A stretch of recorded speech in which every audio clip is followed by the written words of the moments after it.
Tajikistan, جس کا official name republic of Tajikistan ہے، یہ ایک اسلامک کنٹری ہے جس کو دنیا میں سب سے پہلے پاکستان اور ترکی نے تسلیم کیا تھا۔ یہ کنٹری پاکستان کے نارتھ میں واخان کوریڈور کے راستے پاکستان سے صرف 16 کلومیٹر دور ہے۔ کیونکہ دوستو واخان کوریڈور افغانستان کا حصہ ہے، اس لیے پاکستان سینٹرل ایشیا اور یورپ تک رسائی کے لیے یہ کوریڈور افغانستان سے لینے کا خواہش مند ہے، جس کے لیے افغانستان اور پاکستان کے درمیان مذاکرات چلتے رہتے ہیں۔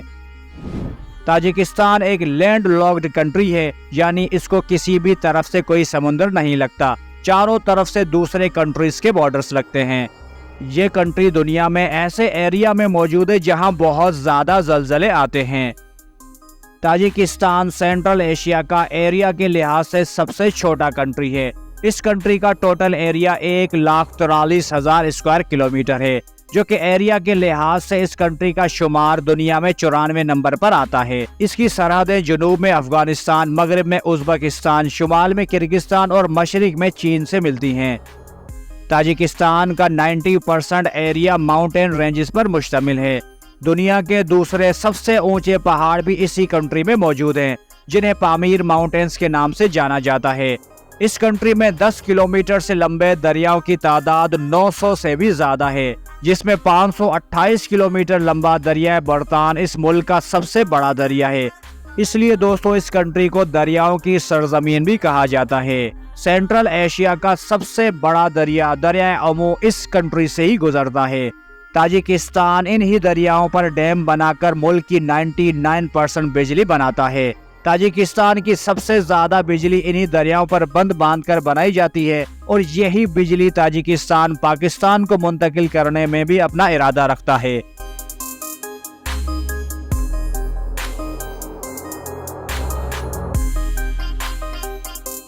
دوستو جس طرح ازبکستان اوز نسل کے لوگوں کا کنٹری ہے، اسی طرح تاجکستان تاجک نسل کے لوگوں کا کنٹری ہے۔ تاجک لوگوں کا کلچر اور ہسٹری ایران اور افغانستان سے ملتی ہے۔ دوستو اگر یہاں کے لوگوں کے ریلیجن کی بات کی جائے تو یہاں پر کل آبادی کا 98% مسلمان ہیں، جن میں سے 97% لوگ حنفی سنی اور 0.5% لوگ اسماعیلی شیعہ ہیں۔ اس کنٹری کی ٹوٹل پاپولیشن تقریباً 1,40,000 افراد پر مشتمل ہے۔ یہاں کے لوگ انتہائی خوبصورت اور سادگی پسند ہیں۔ دنیا کا عظیم تجارتی راستہ جسے سلک روٹ کے نام سے جانا جاتا ہے، اسی کنٹری سے گزر کر چین کو یورپ سے ملاتا ہے۔ تاجکستان کے ماؤنٹینز میں بنا نوریک ڈیم دنیا کا سب سے اونچا اور دنیا کا دوسرا سب سے لمبا ڈیم ہے۔ دوستو نوراک علاقے کا نام ہے، یہ تاجکستان کے صوبے ختلان میں واقع ہے۔ تاجکستان کے علاقے پامیر میں 10,000 سے زیادہ گلیشیئرز بھی موجود ہیں۔ ان گلیشیئرز میں دنیا کا سب سے بڑا گلیشیئر جسے فیٹ چنکو گلیشیئر کے نام سے جانا جاتا ہے، وہ بھی تاجکستان میں موجود ہے۔ تاجکستان میں شادیوں کی دلچسپ رسمیں ہیں۔ اگر تاجکستان میں آپ کزن میرج کرنا چاہتے ہیں تو آپ کو وہاں کی گورنمنٹ سے پرمیشن لینا ضروری ہے۔ کزن میرج کی وجہ سے پیدا ہونے والی بیماریوں کی روک تھام کے لیے بہت سے ٹیسٹ کروائے جاتے ہیں، اور لڑکی اور لڑکے کی مکمل تحقیق کی جاتی ہے۔ آیا وہ دونوں اس بندھن میں باندھنے کے لیے تیار ہیں یا نہیں، یہ فیصلہ گورنمنٹ کرتی ہے۔ اگر آپ شادی اپنے رشتہ داروں میں نہیں کر رہے تو تفتیش کی کوئی ضرورت نہیں۔ اس کنٹری میں شادی کرنے سے پہلے اپنی آمدنی کی تفصیل گورنمنٹ کو بتانا ضروری ہوتی ہے۔ کون اپنی شادی پر کتنا خرچ کر سکتا ہے، یہ سب گورنمنٹ طے کرتی ہے۔ اس کا مقصد دوستو لوگوں کو فضول خرچی سے بچانا ہے۔ تاجکستان میں شادی کی تقریبات تقریباً 7 دن تک جاری رہتی ہیں، جس میں بہت بڑے بڑے باجے بجائے جاتے ہیں، اور ہر شخص کی کوشش ہوتی ہے کہ وہ بھی ڈانس پرفارم کرے۔ دوستو اس کنٹری کی عورتیں انتہائی خوبصورت ہوتی ہیں، مگر اس کے باوجود اس کنٹری میں طلاق کا ریشو بہت زیادہ ہے، کیونکہ دوستو یہاں کے اکثر لڑکے شادی کے بعد کمانے کی غرض سے رشیا چلے جاتے ہیں اور وہیں سیٹل ہو جاتے ہیں۔ پیچھے ان کی بیویاں انتظار کرتی رہتی ہیں، اور یہ لوگ وہاں رشین لڑکیوں سے شادی کر کے تاجکستان میں انتظار کرتی اپنی خوبصورت بیویوں کو طلاق دے دیتے ہیں۔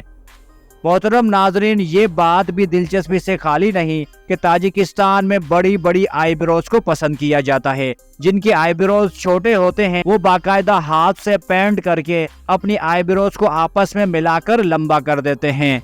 दुशंबे नाम का सिटी इस कंट्री का कैपिटल और लार्जेस्ट सिटी है।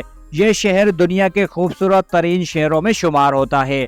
128 किलोमीटर पर फैला ये सिटी तकरीबन 8 लाख लोगों की पॉपुलेशन रखता है।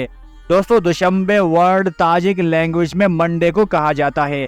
इसका ये नाम माजी में लगने वाले मंडे बाजार की वजह से मशहूर हुआ था।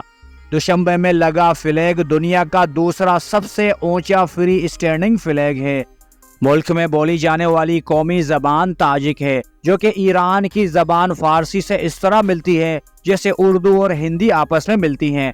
इसके बाद दोस्तों रशियन जबान बोली जाती है। एक रिपोर्ट के मुताबिक इस कंट्री में तकरीबन 30 जबानें बोली जाती हैं।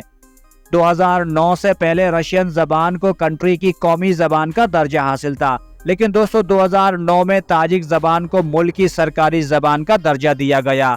ये अफगानिस्तान और ईरान के बाद फारसी बोलने वाले 3 ममालिक में से एक है।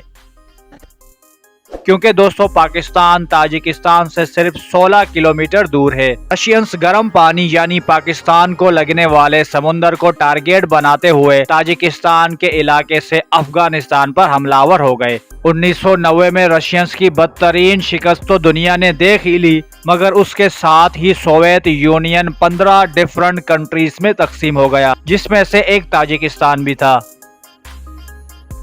दोस्तों 1990 में जब रूसी इत्तेहाद जवाल का शिकार हुआ तो ताजिकिस्तान ने भी दूसरे ममालिक की तरह अपनी आज़ादी का ऐलान कर दिया और 26 दिसंबर 1991 तक दुनिया के बेशतर ममालिक ने ताजिकिस्तान की आज़ादी को तस्लीम कर लिया। 2 मार्च 1992 को अक़वाम मुत्तहिदा ने भी इस मुल्क की आज़ादी को एक्सेप्ट कर लिया। 1992 में दोस्तों पहली मर्तबा ताजिकिस्तान में इंतखाबात हुए तो इमाम अली रहमान बरे सरे इक़्तिदार हो गए। मगर दोस्तों इस इंतखाबात होने से पहले ताजिकिस्तान की आज़ादी में होने वाली खाना जंगी के दौरान 12 लाख ताजिक लोग पाकिस्तान में मुंतकिल हो गए थे और ये पाकिस्तान के इलाके चित्राल और गिलगित में आज भी रहते हैं।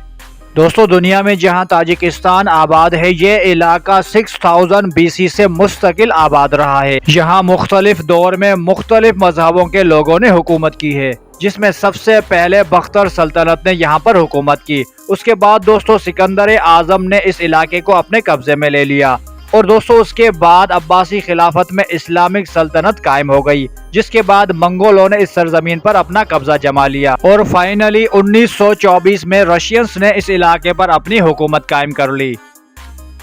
ताजिकिस्तान को इंतजामी तौर पर 4 सूबों में तकसीम किया गया है। यहाँ का निज़ाम हुकूमती पार्लिमानी है और कंट्री का सरबराह प्रेसिडेंट होता है। Country code 992, domain name .tj और इस कंट्री की करेंसी को सोमोनी कहा जाता है, जो कि एक सोमोनी पाकिस्तानी 25 रुपीस और इंडियन 7.62 रुपीस के बराबर होता है। ताजिकिस्तान में टोटल 26 एयरपोर्ट्स हैं, जिसमें दुशंबे इंटरनेशनल एयरपोर्ट सबसे ज्यादा इस्तेमाल होता है। दोस्तों 2012 से बाकायदा मुल्क की क्रिकेट टीम भी तश्कील दी गई है, लेकिन क्रिकेट के दीवाने यहाँ बहुत ही कम पाए जाते हैं। मुल्क में सबसे ज्यादा मकबूल खेल बदकशी के नाम से जाना जाता है, जो दोस्तों घोड़ों पे बैठकर एक ज़िबह की गई बकरी को एक सर्किल में फेंकना होता है। इसके अलावा फुटबॉल भी इस मुल्क में बहुत ज्यादा खेला जाता है। इस कंट्री में दोस्तों गुर्बत बहुत ज्यादा है, मगर उसके बावजूद ताजिकिस्तान में तालीम की शरह 99% है। ड्राइविंग इस कंट्री में राइट साइड है दोस्तों, और इस मुल्क की GDP 10.49 बिलियन US है। इल्म ट्री नेशनल ट्री, आयरस का फूल कौमी फ्लावर, बाज इस कंट्री का कौमी परिंदा और गिजाल इस कंट्री का कौमी जानवर है। दोस्तों साउथ एशिया का सबसे बड़ा एल्युमिनियम का प्लांट भी ताजिकिस्तान में मौजूद है। ताजिकिस्तान टाइम के लिहाज से पाकिस्तान के साथ है और इंडिया से आधा घंटा पीछे है। दोस्तों ये एक मीडियम क्लास मुल्क है, यहाँ गुर्बत भी बहुत ज्यादा है, लेकिन उसके बावजूद ये मुल्क लगातार हार्ड वर्क के बाइस अपने आप को एक अच्छे मकाम पर पहुंचा रहा है।